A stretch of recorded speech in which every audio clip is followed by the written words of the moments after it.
Tahun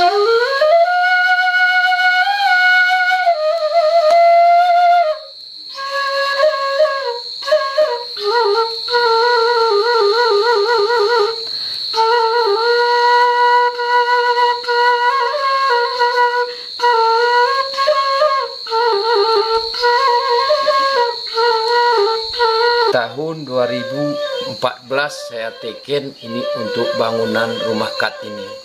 Kenapa saya mengizinkan sedemikian? Karena terbayang untuk kedepannya, karena di sini masih hutan belantara. Hal itulah terjadi untuk tergugah hati saya untuk membangun, untuk mau dibangunkan rumah di sini, karena kami telah merasakan sedihnya jumpa dengan gajah, jumpa dengan harimau, jumpa dengan beruang, dan selain-lainnya.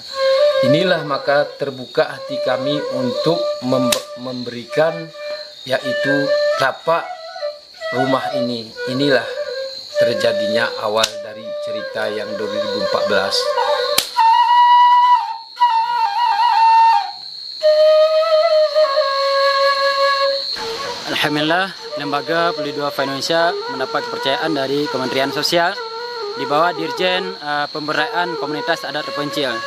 Dalam program pemberdayaan komunitas adat terpencil yang ada di Desa Pantan Sinaku, Kecamatan Pintorime Gayo, Kabupaten Bena Meriah. Pelaksanaan yang dilaksanakan Lembaga Peduli Duafa Indonesia diantaranya sarana air bersih, di mana selama ini masyarakat tidak memiliki air bersih yang layak untuk dikonsumsi dan kebutuhan hari-hari. Selanjutnya kegiatan MCK komunal. Kegiatan kami di komunitas adat terpencil adalah pembangunan balai sosial. Fungsinya di mana masyarakat di sini ada rapat, ada acara-acara hajatan, mereka bisa melaksanakan kegiatannya di balai sosial. Selanjutnya kegiatan pemberdayaan ekonomi masyarakat. Nah, dengan harapan ini bisa mendongkrak ekonomi masyarakat komunitas adat terpencil.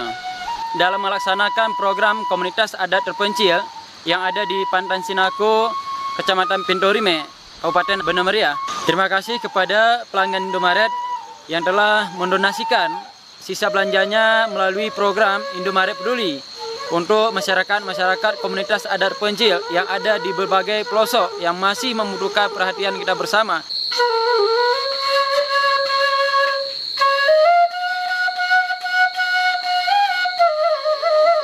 Terima kasih kami ucapkan kepada program Indomaret Peduli, dan kami ucapkan terima kasih kepada pelanggan-pelanggan Indomaret yang telah memberikan kami donasi air bersih, sarana prasarana, balai sosial, MCK komunal, dan pemberdayaan ekonomi.